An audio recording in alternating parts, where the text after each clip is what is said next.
kula wacna wanaagsan saaxiibayaal soo dhawaada meelba joogtaan waxaa idiin soo gudbin doonaa wararkii u dambeeyey dagaalada ka socda dalka Itoobiya waxaa saacadihii u dambeysay dagaal aan lagu kala nasanin uu ka socda deegaanka Amxaarada halkaasi oo labada dhinacba ay sheeganayaan guulo waaweyn kooxda TPLF ayaa durba soo bandhigtay guusha ay gaadhay iyadoo ciidamada ay ka qabatay saraakiishii ugu sareysay ciidamada dalka Itoobiya ay soo bandhigtay waxa gabi ahaanba gacanta u galay gobol ka tirsan deegaanka Amxaarada oo gabi ahaantiisba ay la wareegeen dhinaca kale waxa uu dagaal khadhaadh uu hadda ka socdaa caasimadda labaad ee maamulka Amxaarada iyadoo halkaasi dagaal culus uu ka socdo dhammaan jaamacadaha deegaanka Amxaarada oo ardaydii dhiganaysay ay albaabaha la isugu laabay iyo dawladda oo ku qasbaysa ardayda jaamacadaha in ay dagaalka galaan dhinaca kale gobolka Wallo oo intiisa badan ay gacanta ku dhigeen kooxda TPLF ay sheegeen in saacadaha soo aadan ay gacanta ku dhigi doonaan caasimadda gobolkaasi sidoo kale deegaanka Canfarta ayaa waxa ka socda dagaal kharaar oo u dhaxeeya kooxda TPLF iyo ciidamada Canfarta iyadoo hubkii cuslaa ee Soomaalida ay ku xasuuqaysay Canfarta ay haatan u wareejisay dhanka dagaalka ay kaga furan ee Tigreega sidoo kale maamulka deegaanka Soomaalida oo dhawaan soo saaray war-saxaafadeed ayaa waxa maanta falcelin weyn ka sameeyay shacabka deegaanka iyagoo arintaasi si weyn uga horjimid dhinaca kale ra'iisul wasaaraha Itoobiya oo baaq soo saaray ayaa sheegay in bila shuruud la'aan ay miiska wada hadallada ku soo laabtaan kooxda TPLF isla markaana ay joojiyaan dagaalka arxandarrada ay ku soo qaadeen sida uu sheegay shacabka dhibaataysan TPLF ayaa ilaa ay hadda war ka soo saarin baaqa ra'iisul wasaaraha Itoobiya oo soo jeeday kaasi oo siyaasiyiinta u dhunduleela arintan ay sheegayaan in ay tahay mid meel loo waayay hadalka ka soo yeeray ra'iisul wasaare Abiy Ahmed dhanka kale siyaasiyiinta qaar ayaa ku andacoonaya in la gaaray waqtigii Abiy Ahmed ugu tabarta daraa isla markaana haatan la joogo waqtigii ay TPLF ka faa'iideysan lahayd waxay idin soo gudbin doonaa warar kale oo la xiriira dagaalada ka socda waqooyiga Itoobiya iyo waqti xaadirkan sababta ku soo beegtay in TPLF ay soo qaado dagaal ka xoog badan kii hore ay kula jirtay xukuumadda uu hogaamiyo Abiy Ahmed barnaamijka waxaa qayb galay saaxiibka Santaag oo si weyn ula socday ama indhaha ku hayay xaaladihii u dambeeyay dagaalada ka socda waqooyiga dalka Itoobiya Santaag oo horreyn soo dhow aad iyo aad baad mahadsantahay haddii aan ku horreyno waxa uu dagaal kharaar ka socdaa caasimadda labaad ee deegaanka Amxaarada waxaan ognahay inta badan gobolka Wallo in ay gacanta ku dhigeen kooxda TPLF maxaa u dambeeyay aad iyo aad baad mahadsan tahay haddii aan ku bilowno dagaalada dalka Itoobiya ka socda ee soo bilowday 2020 bishii 11 tan iyo intaasi dagaaladu waxay u socdeen si goosgoosa markii laga reebo bilihii yaraa ee dowladda federaalka ama ciidamada dowladda federaalku ay iyagu qabsadeen gebi ahaanba gobolka Tigreega kadibna muddo bil ah ay halkaasi ku sugnaayeen ayna si dhaqsiya ay iskaga soo baxeen kadib markii ay soo rogaal celiyeen ciidamadii Tigreega ee gebi ahaanba gobolkaasi laga qabsaday dagaalkan wuu ka duwan yahay dagaalkii hore dagaalkaasi waxaa hogaaminayay oo soo qaaday ciidamada militariga ee dalka Itoobiya gaar ahaan ciidamada ra'iisul wasaare Abiy Ahmed ka amar qaata ayaa weerarkaasi bilaabay balse weerarkan hadda bilowday ee asbuucan gudihiisa bilowday maalintii shanaad hadda socda waxaa soo qaaday ciidamada Tigreega ayaa soo qaaday iyaga ayaana ujeed ay ka lahaayeenba dagaalka iyo bilowgiisaba iska lahaa Tigreegu bilihii ugu dambeeyayba dowladda federaalka waxay doonayeen inay wada hadal wada galaan oo xagga dowladdu iyadoo ay qaban qaabisay wajiyo badan ay u yeeshay iyadoo guddi u xil saartay oo ay ugu magac dareen badbaadada qaranka iyo wada hadallada qaran ee lala gelayo xisbiyada mucaaradka walow dowladda federaalku ay si toos iyagu u shaaciyeen in Tigreega oo kaliya ay la galayaan wada hadallada marka ugu horeysa waxaa sidoo kale wada hadalladaasi qayb ka ahaa midowga Afrika oo hogaaminayay marar badan waxaa la isku haysto TPLF ay war ka soo saareen in aysan ku galaynin meel aan dalka Kenya ahayn inaysan wada hadal kula galaynin oo ay doonayeen iyagu in Uhuru Kenyatta uu dhexdhexaadiyo wada hadallada dowladda federaalkuna waa diiday oo waxaa hogaaminayay gudoomiyaha midowga Afrika ama ururka Afrika intaasi markii laga soo tago wada hadaladii muddo ay soo jiitamayeen waxba kama maarta natiijo la'aan ayay ku soo dhamaadeen dagaalka Tigreegu saasay ku soo qaadeen waxayna tijaabiyeen oo ogaadeen jiliica iyo sidoo kale dulduleelada dowladda federaalku iyo xilligii ku haboonaa oo ay isku arkeen in ay qabsan karaan maanta iskilo arad meesha looga arrimiyo dalka Itoobiya ee loo yaqaan kilo arad dagaaladan hadda shanta beri socda Tigreegu waxay soo bandhigeen in ka badan 15 magaalo oo iskugu jira tuulooyin waaweyn iyo degmooyin iyo gobolba iskugu jira inay gacanta ku dhigeen gabi ahaanba deegaanadii uu muranku ka taagnaa ee Tigreegu ay sheeganayeen in ay iyagu leeyihiin gacanta ayay ku soo dhigeen oo ciidamada axmarada ku sugnaa iyo sidoo kale ciidamada militariga gacan waxa weeye dharbaaxa adag ayay ku soo dhufteen marka dagaalka jaha kale oo jahadii laga filayay aan ahayn oo jahadii ciidamada ugu badan ay joogeen oo difaacyada laga qotay oo dawladdu ay ka diyaar garowday bilihii 7 bilood ee xabad joojinta lagu dhawaaqay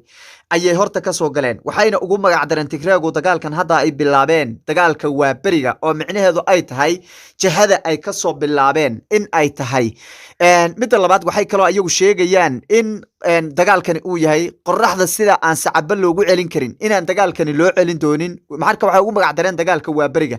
magaalooyinka marka ay qabsadeen lagama filaynin inay dhinacaasi ka soo galayaan sida magaalada hadda Qubo kaleeto Lalibela oo kaleeto magaaladana Waldiya oo kaleeto magaalooyinka waaweyn ee qadiimiga ee qaarkood ay tahay meeshii boqortooyinkii dalka Itoobiya ay ku soo cibaadeysan jireen ee ay u aaminsanayeen magaalada barakaysan loo yaqaano in ay gabi ahaanba gacanta ay ku dhigeen meesha hadda la isla marayo caasimada labaad ee deegaanka axmaarada waa meel u jirta 100 kilomitir oo kaliya waliba la sheegayo in ciidamada Tigreegu ay goobaha laga filayo goobaan ahayn ay joogaan oo mar waliba la filayo in caasimada ay soo galaan midda labaad magaalooyinkan waaweyn sida Dheze oo kaleeto iyo sidoo kale magaaladan Kombolja dhammaantood waxa laga dareemayaa sansaan colaadeed qax ayaa laga dareemayaa shacabku waxay u diyaar garoobayaan oo diyaar garow buuxa ay ka sameeyaan sidii dagaalkaasi inta uu bilaabanin ay magaalooyinkaasi uga bixi lahaayeen iyadoo xusuusta sanadkii 2021 dhibaatadii halkaasi ka dhacday ee TPLF ay ka geysteen iyo ciidamada militariga ku kor dagaalamay shacabka in ka badan 500 kun ay meeshaasi ka qaxeen marka dagaalkani waa dagaal ay TPLF to ama Tigreegu ay ka baaraadageen oo si fiican ay uga fiirsadeen oo ay arkeen in ciidamada militariga ay kala daadsan yihiin qowmiyad ay u safan yihiin oo ciidan military oo hadda isku xiran oo u barbar dhigi kara oo la dagaalami kara inuusan jirin mas'uuliyiinta iyo sidoo kaleeto goboladana ayba intii dagaaladu ay socdeen ba waxay ka aas-aaseen jabhado ka hor imaatay ciidamada militariga waa tahay dagaalka waxaad moodaa hadda intiisa badan in gudaha la isla soo galay isla markaana boorihii waaweynaa ee gobolka Amxaarada ku tirsanaa la iskala soo dhaadhacay marka maamulka Amxaarada iyo ciidamadaba waxaad moodaa in xawliga ay ku socdaan TPLF aysan u barbar dhigi karin isla markaana ay ciidamadu iyo maamulkuba ay isdhiibahayaan maxay tahay arintan sababta ka dambeysa in maamulka ay ciidamadii badnaa halkaasi dawladdu ku ururinaysay ay qayb isku dhiibaan isla markaana ay baneeyaan deegaamada qaar si nabada horta saraakiisha hogaaminaysa iyo ciidamadani waa ciidamadii Tigreegu ay qoreen waa ciidamo iyagu 30 sano la soo dhaafay ay ababiyeen oo maskaxdooda ku programsan cid ayaga aan ahayn in aysan hogaamin karin oo dagaal hogaamin karin oo Itoobiya aysan wadi karin saraakiisha hadda ugu badnaa ee dalka Itoobiya 95 Tigre ayay ahaayeen khuburadii dagaalka hogaaminaysay ee Eritrea kula jirtay ee wadamadan Suudaan jabisay ee dhulkan Al-Fashaqa gacanta ku dhigay Tigre ayay ahaayeen 30 sano ee la soo dhaafay saraakiisha ugu sarsareysa iyo gabi ahaanba ciidanka ababintooda tababaridooda saadwadistooda hogaamintooda waxay ahaayeen Tigre marka ciidamadan telefooma ayaa laga hayaa sargaal walbo xilka loo dhiibo way hayaan lambarkiisa hayaan way ku dhufanayaan way wacayaan iskaga soo baxbay leeyihiin iyo nimankaasi way kullu goynayaan mid labaad ciidamadu iskuma qaban kalsooni federaal hadda ma qaban ciidamada waxa hadda ay arkaan in wadanku uu qowmiyad u kala taagan yahay in marka nin qowmiyadooda in la xasuuqa rabana kuma jiro ninka axmaarka markuu arko qowmiyadooda la xasuuqayo de ciidanka uu ka baxayaa ninkan kale Tigreega markuu arko qowmiyadooda la xasuuqayo sidoo kale isagana marka ciidamada hadda habaysan oo u barbar dhigi kara Tigreegan isa soo abaabulay ee 10 jirada iyo 12 jirada qoriga u soo dhiibay way ma jiraan hadda maanta la taagan yahay maamul goboleedyadu waxay la daadacayaan jabhada lagu hubeeyay 5 sano ee la soo dhaafay Tigreegu dhaqaale hayaan dawlado waaweyn baa taageeraya Mareykankiiba hor socdo taageeraya Suudaan baa taageeraysa wadamo khayraad badan oo sida Masar oo kale wadamo awood badan taageeraya marka hub iyo dhaqaalaba way haystaan marka jabhada ayaa la hubeeyay hadda canfartan hadda didaysa ee dhulka badan laga qabsaday jabhadiya xisbiye mucaarad oo talaabo aysan dawladdu qaadi karin baa jooga Oromo waad aragtay Oromia Liberation Front waad aragtay iyagana jabhadda xoreynta Oromia waad aragtay iyagana dagaalada ay wadaan Bishaangul Gumus waad aragtay dagaalada ay ka wadaan in ay magaalo dhanba intay imaadeen ay gubeen Gambela waad aragtay iyagana inay xasuuqeen 500 oo qof hal meel ay ku dileen oo madaxweynihii Allah uga baxsaday caasimadda Gambela waad ogeed inay 3 bari ay haysteen oo dagaal ay ku qaadeen Addis Ababa naftigeeda oo maanta kilo arada oo Abiy Ahmed lagu tirinayo inuu joogo ayaa cabsi ka taagan tahay oo maalin dhaweed aad ogeed dhowr asbuuc ka hor hogaamiye ku-xigeenkii ciidamada jabhadda xoreynta Oromia gaari raaxa isagoo iskaga dhex wato iska raaxaysanay magaalada dhexdeeda in laga qabtay oo ciidamada booliska markii dambe ay fashiliyeen marka micnaheedu wadanka maanta ciidamo awood leh oo iska dhicin kara Tigray in la buufinba mooyeen oo diyaarado loo adeegsan waa gaar laakiin ciidan infantry oo maanta iska celin karayay ma jiro ayagana way og yihiin Tigrayguna way og yihiin dawladda federaalkuna way ogtay Abiy Ahmed waxa ka qeylisiinaya maadu malayn lahayd jabhad inuu baryay oo uu dhihi lahaa wada hadal miiska ha imaadaan wada hadallada ha imaadaan shuruud la'aan baan la gelaynaa shuruudaha ay wato dhan baan aqbalaynaa miiska wada hadalka ku soo laabtaan miyuu dhihi lahaa muu dheen hadduu awood maanta haysan lahaa micnaheedu waxaa weeye Tigraygu waxay arkeen jiliiciisa iyo ciidamo inuusan meesha ku haynin maanta uusan la dagaali karin khubro weeye nimankan oo waxay og yihiin xaaladda dalka Ethiopia maanta uu ku sugan yahay arkeen kadibna waxay dhaheen maanta Janis maanta inigu sukaysaa ninkan iyo isaga iyo wixii la shaqeeyaba cagta mariya deegaanadii maanta nabadgelyada ahaa ee ciidan laga heli lahaana loo maleynay inay nabad yihiinna waa deegaanka Soomaalidana ururka argagixisada bay hadda la daadacayaan oo way ku rafaadsan yihiin oo ayagiiba amnigoodu khalkhal ku jira oo magaalooyinka waaweyn ee gobolka Afdheer iyo Shabeelle iyo dhamaanba waad arkaysa jigjiga naftirkeeda hubkaad aragtay in lagu soo qabtay oo la leeyahay urur argagixisada laga soo qabtay marka gabi ahaan maanta Ethiopia dhinaca ay u socoto waa xilligii ay Tigray gacanta ku dhigeen oo kale maanta taagantay jeelasha iyo dhamaanba saraakiishii intay isdhiibeen ay isku soo dhiibeen maantana tii bay taagan tahay 30 sano ee hore 30 sano oo kale ayaad moodaa Ethiopia inay hadda u bilaabatay oo Tigray iyagu ay gubaysanayaan waa tahay dhinaca kale deegaanka canfarta waxa ayana xuduudooda ka socda dagaal culus TPLF-na waxay doonaysaa wadadaas dheer ee Djibouti iyo Ethiopia isku xidha inay qabsadaan waxaan moodaa inuu yahay taagidkooda koobaad in wadadaas ay qabsadaan haddii wadadaas gacanta ku dhigaan dhibaatada ay keeni karaan ama saameynta ama waxa faa'iidada u ah TPLF maxay tahay wadada horta wada weyn oo marina waxaa mara dhaqaalaha ugu badan ee Ethiopia ay haysato wadadaas soo mara waxaa soo mara meesha markabkii weynaa ama dhahnay tarankii weynaa ee Djibouti iyo isku xidhaya Addis Ababa ayaa meesha mara waadoogeed Ethiopia halka bil waxay sheegtay inay ka samaysay 50 bilyan wax ku dhow ayay samaysay sanadkii la soo dhaafay oo ay sheegtay inta saxda ee dawladda akoontigeeda soo gashay dhaqaalaha marka inta dhan ee Ethiopia u soo galaya meesha uu soo mari lahaa way wadada haday marka gacanta ku dhigaan cunaqabatayntii 2 sano ee la soo dhaafay Tigraygo la saaray mid la eg baa horta Addis Ababa iyo kilo arad la saaraya kilo arad marka dhaqaalihii ugu badnaa iyo meesha wuxuu soo maraya halka way hadii marka Tigraygo ay gacanta ku dhigaan waxay haystaan dhul istiraatiiji dhinac walbana ay u dagaali karaan mid labaad waxay iyadana saameyn dagaal ay ku furi karaan dhinaca dawlad deegaanka Soomaalida oo ay ka cabsi qabaan in ciidamo looga soo keeno oo in cajar la sheegay maalmihii ugu dambeeyay inay diyaarinayeen isaga iyo gudoomiye ku-xigeenka xisbiga BBB ee loo yaqaan Aadan Faarax marka wadada haday gacanta ku dhigaan wax walba u suuragalahaya waa wada central dhinaca Oromia waxa uga iman kara kaalmo ciidan bay ka heli karaan oo ciidamada xoreynta Oromia waxbay u keenayaan xisbiyadan mucaaradka naftirkooda iyagana deegaanka canfarta iyaga naftirkooda waxa weeye halka waa lagu hubayn karaa mid kuwa Soomaalida naftirkooda jabhada lagu hubayn karaa oo iyaga naftirkooda dagaal kala hortay kara halka ciidamada lagu hubayn karaa lagu toobari karaa wadada marka waa wada central oo maaragtay dhinac badan deegaano badan bay dhaxmartaa deegaanka Soomaalida dhinac bay xuduud kala leedahay dhinacan kale canfarta xuduud bay kala leedahay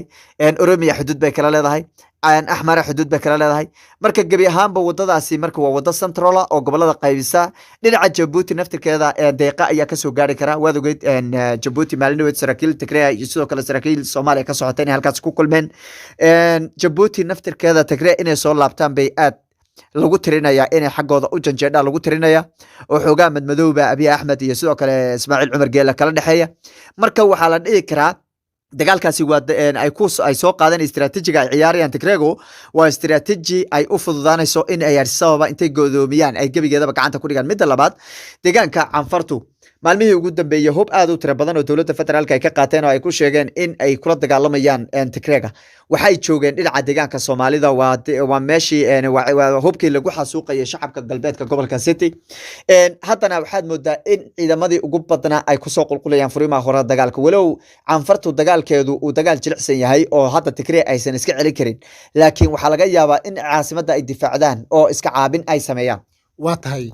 war-saxaafadeedkii ay soo saareen maamulka deegaanka Soomaalida ee aan xalay halkan ku baahinay shacabka maanta falcelin weyn bay ka sameeyeen odayaasha dhaqanka iyo siyaasiyiinta deegaankaba labaduba way ka hadleen arrinta waxayna sheegeen in cadowgiisa uu saaxiibka yahay isla markaana waqtigan ay habooneen in diirnax loo muujiyo cadowga manaxatada ah ee dooxay umulaheeni galbeedka gobolka City haddaba arrintaasi sidoo aragtaa horta xasuuq waa xasuuq horeyna waan u sheegay ma aqaan dhageystayaasheenu inay xusuustaan xalayna halka waan ku sheegay xasuuqa galbeedka gobolka City wuxuu ahaa xasuuq laga midaysan yahay oo mas'uulka ugu sareeya ra'iisul wasaaraha dalka Itoobiya iyo gudoomiye ku-xigeenka xisbiga uu ra'iisul wasaaruhu uu hogaamiyo aadan faarax mudanaha halkaas laga soo doorto galbeedka gobolka City degmooyinkan Candhuufo iyo Cadeytu laga soo doorto iyo mas'uulkan dowlad deegaanka Soomaalida hortaagan ee la yiraahdo Mustafa Cagjar dhammaantood waxay ahayd wax ay ka midaysan yihiin in deegaanadaasi la qabsado oo canfartu ay qabsadaan sababta ay tahay baan ku sheegayaa hal mar iyagoo cambaaraynaya falka halkaasi ka dhacay lama arag haddii xataa awood aysan jirin oo ciidan lagu qaadayna waxay ahayd in ay cambaareeyaan hadda sida ay u cambaareynayaan dagaalka lagu soo qaaday deegaanka canfarta mas-uuliyiintaasi maanta intay soo istaagaan iyagoon weligood ka hadlin ceebtooda dhibaatada galbeedka gobolka City shacabka lagu hayay ayaa waxa intay soo istaagaan waxaa la yidhi waan cambaaraynaynaa dagaalka Tigreeg ay ku soo qaadeen deegaanka Axmaarada iyo deegaanka canfarta waxaa midaasi marka kugu daliila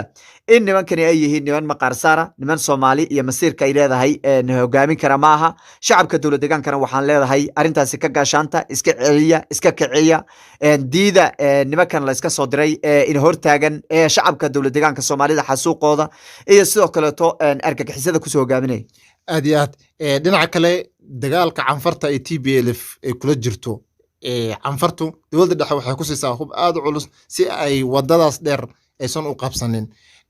hubkii loogu talagalay in TPLF ay canfar ku adeegsato Soomaalida u adeegsataa Soomaalidana cadowkaas ka weyn oo argagixisa ay hortaagan tahay marka yaa mudan labadooda in hub la siiyo si cadowga Itoobiya ay u difaacaan ninka Soomaaliga laynaya yaa mudan in la siiyo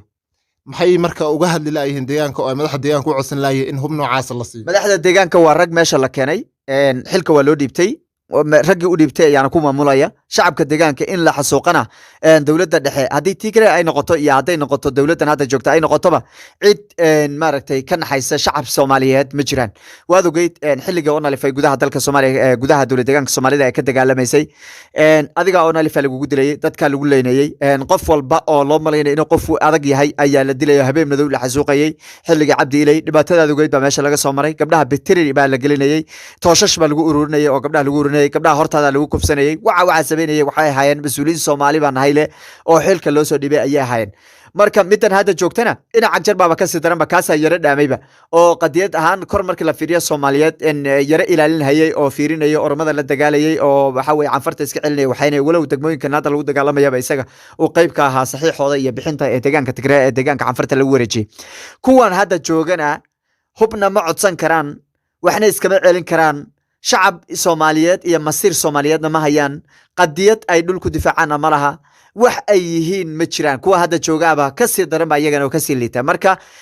qadiyadii lagu xasuuqayo shacabka galbeedka gobolka City degmooyinkan Candhuufo iyo Cadeytu iyo Dalle Helay iyo dhammaantoodba iyo Lafaciisi iyo hadda deegaanadan hadda oo xasuuqa ugu badan uu ka dhacay waxay ahayd mashruuc la soo qaatay oo aan laga hadli karin oo aadan faaraxa laga soo doortay xildhibaanka iyo sidoo kale madaxweynaha dowlad deegaanka Soomaalida ina Cagjar aysan ka hadli karin oo dowladda federaalka ay ogtahay oo shacabkan lagu bikra jabinayo oo la iskugu talagalay in lagu xasuuqo oo degmooyinkaasi deegaanka canfarta sidooda ay u haadaan oo la wada ogal abeehayd aad iyo aad baad umahadsan tahay dawadayaal waxaan intaas soo koobaynaa barnaamij kobnaan ku eegayna xaaladihii u dambeeyay dagaalada ka socda waqooyiga dalka Itoobiya iyada oo xaaladda haatan dalka Itoobiya ay marayso barakalaay dhinacyada dagaalamayana waxaa loogu baaqayaa in miiska wada hadallada ay kusoo laabtaan isla markaana ay joojiyaan xabadda laakiin Abiy Ahmed oo goorsii horeysa hadlay waxa uu sheegay in TPLF ay joojiso xabadda bilaa shuruud la'aan isla markaana ay miiska wada hadalka imaadaan waana markii afraad oo muddo 3 bari gudaheeda uu baaq u jeedinayo kooxda TPLF balse hadalka Abiy Ahmed ayaa loo fasirin karaa bay dhaheen siyaasiyiinta u dhunduleela arrinta in ay tahay mid awood sheegasho ah oo Abiy Ahmed waqti xadarkan uu tabar u haynin dagaal uu la gado kooxda TPLF guud ahaanteed wixii ka soo kordha wararkaasi waxaan idinku soo gudbin doonaa wararkeena dambe ee saacadaha soo socda aan halkan idinku soo gudbin doono balse hadda waxaan intaas idinkaga tegaynaa sidaas nabadgelyo